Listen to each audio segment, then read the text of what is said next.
তো দেখো কতটা লোভনীয় হয়েছে। তো তোমরা ফুল ভিডিওটা দেখে একবার এইভাবেই করো। তোমরা দেখো আমি কি করেছি, তো সেটাই তোমরা এইভাবে করো। আশা করছি তোমাদের কাছে ভালো লাগবে। তো বন্ধুরা, আমি আজকে রান্না করব বাঙালির সব থেকে প্রিয় সেরা রেসিপি এঁচোড় চিংড়ি। আমি এঁচোড় চিংড়িটা কি করে করব সেটাই তোমাদের দেখাবো যে আমি কি করে রান্না করি।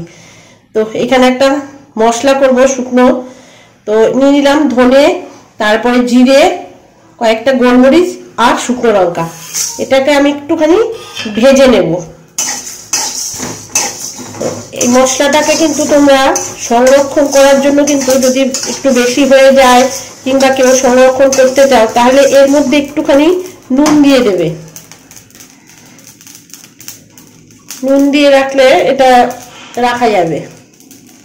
তো মশলাটা ভাজা হয়ে গেছে, এবার আমি এটাকে নামিয়ে নেব।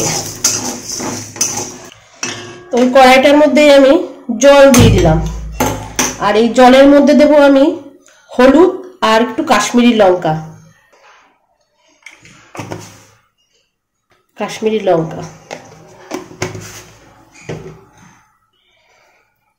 আর দেব একটু নুন। জলের মধ্যে আমি আলুগুলো একটু সেদ্ধ করে নেব।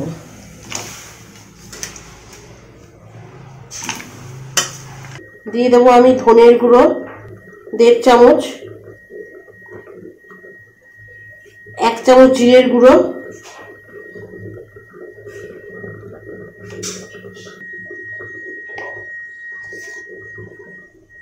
বড় চামচের 1 চামচ কাশ্মীরি লঙ্কা, আর 1 চামচ দিয়ে দেবো হলুদ গুঁড়ো।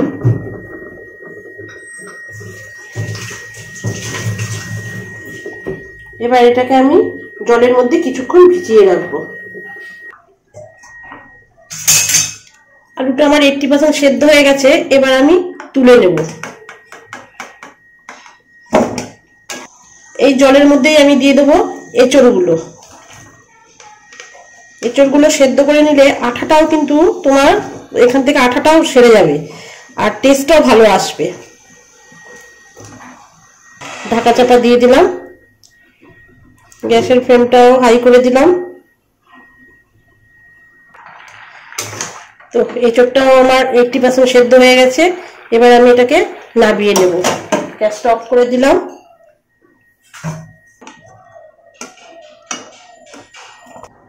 আমি একটা কড়াই বসিয়ে দিলাম, তাতে দিয়ে দিলাম আমি সর্ষের তেল। আর এই রান্নাটা পুরো আমি সর্ষের তেলেই করব। তেল আমার গরম হয়ে গেছে, তেলটা পুরো কড়াইয়ের চারিদিকে লাগিয়ে নিয়েছি। এবার আমি এর মধ্যে দিয়ে দেবো চিংড়ি মাছ। তো চিংড়ি মাছগুলো দিয়ে আমি গ্যাসের আগুনটা হাই করে দিয়েছি, আর 2 থেকে 3 সেকেন্ডের জন্য আমি এটাকে ভেজে নেব। কারণ আমরা সবাই জানি চিংড়ি মাছ বেশি ভাজলে শক্ত হয়ে যায়।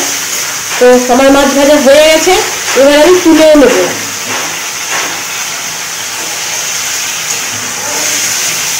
মাছগুলো আমি তুলে নিলাম।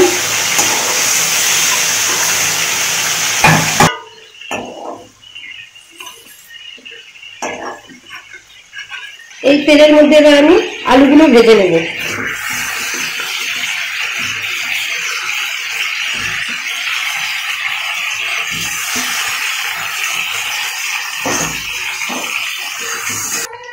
আলুগুলো ভাজা হয়ে গেছে, আমি এবার তুলে নেব। এই তেলের মধ্যেই আমি এবার এঁচোড়গুলো ভেজে নেব।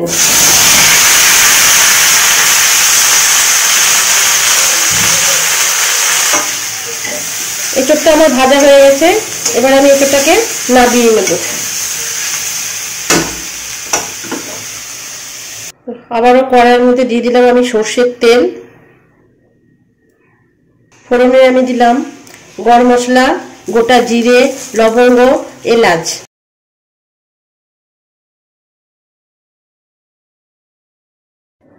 তো ফোড়নের থেকে খুব সুন্দর একটা মিষ্টি গন্ধ বেরিয়েছে। এবার এই তেলের মধ্যেই দিয়ে দেবো আমি বড় বড় 2 সাইজের কুচিয়ে রাখা পেঁয়াজ। তো পেঁয়াজগুলো দিয়ে আমি আবার কিছুক্ষণের জন্য ভেজে নেব। পেঁয়াজটাকে নরম হওয়ার জন্য আমি দিয়ে দিলাম এখানে নুন। 1 চামচ দিয়ে দিলাম হলুদ, 1 চামচ দিয়ে দিলাম কাশ্মীরি লঙ্কার গুঁড়ো, 1 চামচ দিয়ে দিলাম এবার আমি দিয়ে দেবো আদা, রসুন আর কাঁচা লঙ্কার একটা পেস্ট।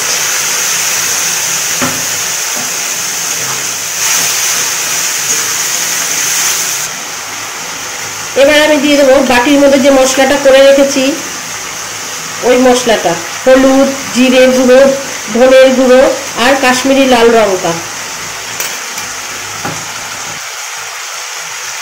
দিয়ে দিলাম। বাটি ধুয়ে জল, মায়েদের মতো শুনেছি বাটি ধোয়া জল, পাটায় মশলা বাটলে পাটায় যে জলটা হয়, ধুয়ে যে জলটা হয় মশলা বাটার জল, ওটা দিলে নাকি রান্নার টেস্টই আলাদা হয়। এবার দিয়ে দিলাম আমি এখানে 2 মিডিয়াম সাইজের টমেটো পেস্ট। এবার আমি কষাতে থাকবো যতক্ষণ পর্যন্ত মশলার গা থেকে তেল না ছাড়ে আর কাঁচা গন্ধটা যতক্ষণ পর্যন্ত না যায়। মশলা আমার কষানো হয়ে গেছে। এবার আমি এর মধ্যে আলু আর এঁচোড়টা দিয়ে দেবো। দেখো কি সুন্দর মশলার গা থেকে তেল ছেড়ে দিয়েছে। দিয়ে দিলাম আলু, দিয়ে দিলাম এঁচোড়।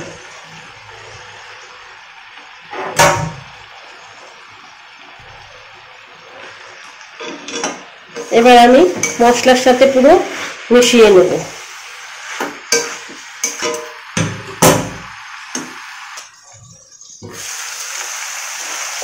তো আমি এবার আরেকটু দেখে নিই কেমন হয়েছে। তো দেখো সুন্দর কষানো হচ্ছে। এবার আমি দিয়ে দেবো জল, আর আমি এখানে কিন্তু গরম জল ব্যবহার করেছি।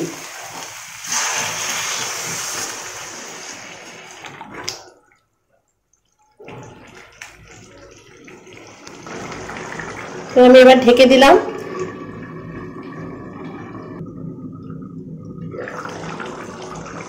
এবার আমি চিংড়ি মাছগুলো দিয়ে দেবো।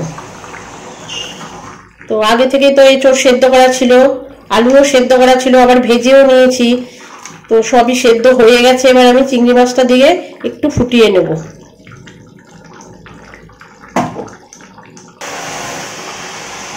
দিয়ে দিলাম চিংড়ি মাছ। তো স্বাদটাকে ব্যালেন্স করার জন্য আমি দিয়ে দেবো সামান্য চিনি। তোমরা চিনিটা স্কিপ করতে পারো, আমি একদমই অল্প একটু চিনি দিলাম। চিনিটা দিয়ে আমি আবারও মিশিয়ে নিলাম। লঙ্কা দিয়ে দিলাম, কাঁচা লঙ্কাটা দিলে বেশ ভালো একটা ফ্লেভার আসে। আশা করছি তোমরা দেখতে পাচ্ছ। তো দেখো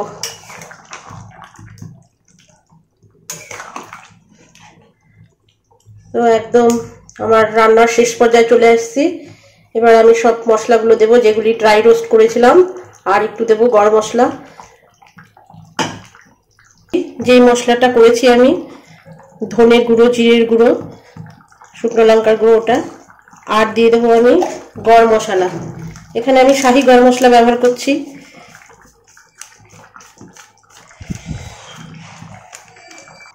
দিয়ে দিলাম অল্প পরিমাণের ঘি, বেশি দিলাম না।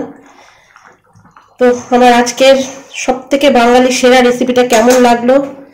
যদি ভালো লেগে থাকে অবশ্যই লাইক, শেয়ার, কমেন্ট করো। আর এটা গরম ভাত, রুটি, পরোটা সব কিছুর সাথেই ভালো লাগবে, তবে বেশি ভালো লাগবে গরম ভাতের সাথে। তো আমি এটাকে কিছুক্ষণের জন্য ঠান্ডা হতে দেব, তারপরে তোমাদেরকে আবারও দেখাচ্ছি কেমন হয়েছে। তো আমি গ্যাসের বন্ধ করে দিলাম, গ্যাসের আঁচটা একদম নিভিয়ে দিলাম। তো থাকলো এবার, ব্যাস। বুঝতে পারছো কতটা লোভনীয় হয়েছে। তো এতক্ষণ আমার পাশে থাকার জন্য আর ভিডিওটা দেখার জন্য অসংখ্য ধন্যবাদ। আর এখনো যারা আমার চ্যানেলটাকে সাবস্ক্রাইব করনি তারা সাবস্ক্রাইব করে বেল আইকন ঘন্টাটা বাজিয়ে দিও, তাহলে তোমাদের কাছে নিত্য নতুন ভিডিও চলে যাবে। তো আজ এই পর্যন্তই। নেক্সট আবার ব্লগ ভিডিও বা রেসিপি কোনো যদি নিয়ে আসি। তো এতক্ষণ থাকার জন্য আবারও বলছি ধন্যবাদ। টাটা।